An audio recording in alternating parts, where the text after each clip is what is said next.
আসসালামু আলাইকুম। এখন শুনবেন সংবাদ শিরোনাম। তেলের জন্য রাজধানীর পাম্পগুলোতে দীর্ঘ লাইন, আতঙ্কিত হতে মানা করলেন জ্বালানি মন্ত্রী। জেট ফুয়েলের দাম বেড়েছে ৮০%। ঢাকার ট্রাফিক ব্যবস্থাপনার আধুনিকায়ন ও নতুন বাইপাস নির্মাণের নির্দেশ প্রধানমন্ত্রীর। ঋণের কিস্তি নিয়ে আইএমএফ প্রতিনিধি দলের সাথে বৈঠক।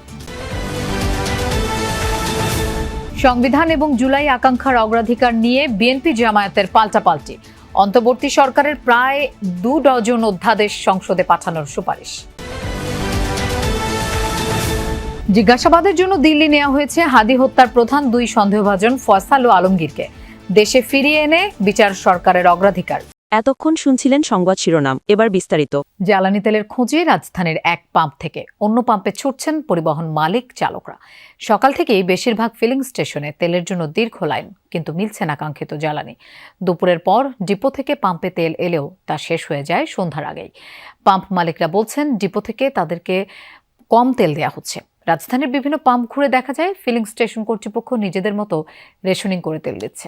২ ঘন্টা লাইনে দাঁড়িয়েও শেষমেশ জ্বালানি তেল পাননি ব্যবসায়ী হাসান। তার আগেই ফুরিয়ে গেছে এই পাম্পের তেল। এখন অপেক্ষা ডিপো থেকে তেল আসার। এর আগে পাম্পে পাম্পে ঘুরেই শেষ করে ফেলেছেন গাড়ির জ্বালানি।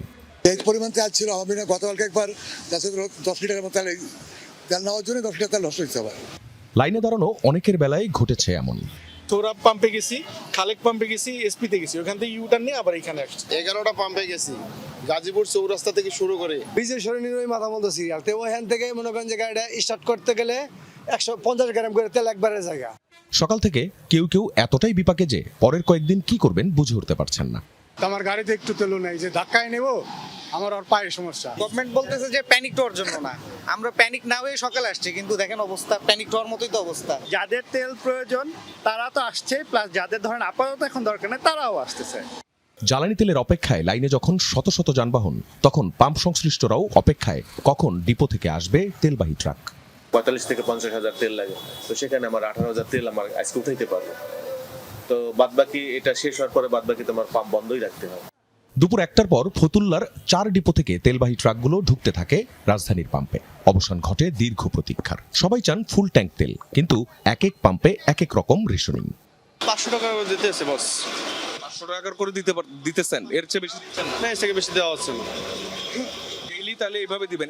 এইটা কি আপনারা নিজেরা সিদ্ধান্ত নিয়েছেন? এটা অফিস থেকে বলছে যে তেল তো কম, সবারই জন্য অল্প করে সবাই। ট্রাফিক ব্যবস্থার উন্নয়নে ঢাকার চারপাশে নতুন বাইপাস, শহরের ভেতরে ওভারপাস ও আন্ডারপাস নির্মাণের মতো বেশ কিছু পরিকল্পনা হাতে নিয়েছে সরকার।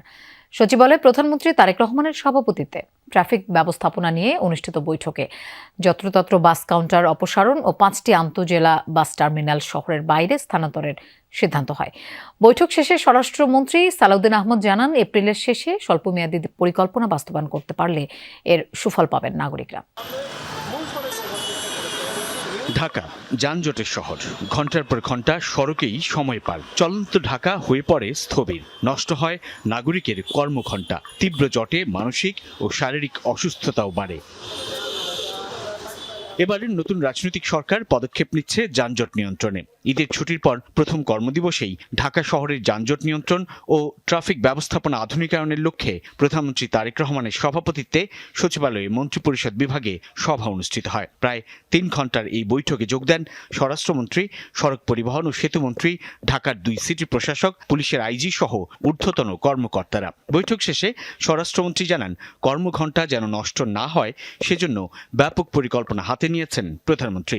দেশীয় প্রযুক্তিতে ট্রাফিক সিগন্যাল অটোমেশনের পরিকল্পনার কথাও জানান তিনি।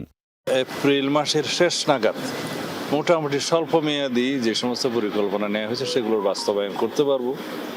তার ফলে ঢাকা শহরে যানজট সমস্যার অনেকটা নিরসন হবে স্বল্প মেয়াদে।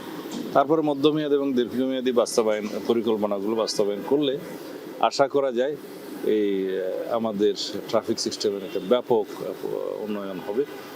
ঢাকার 2 সিটির প্রশাসক জানান, ট্রাফিক সমস্যা সমাধানে কিছু বিষয় চিহ্নিত করে সমন্বিতভাবে তা সমাধানের উদ্যোগ নেওয়া হচ্ছে।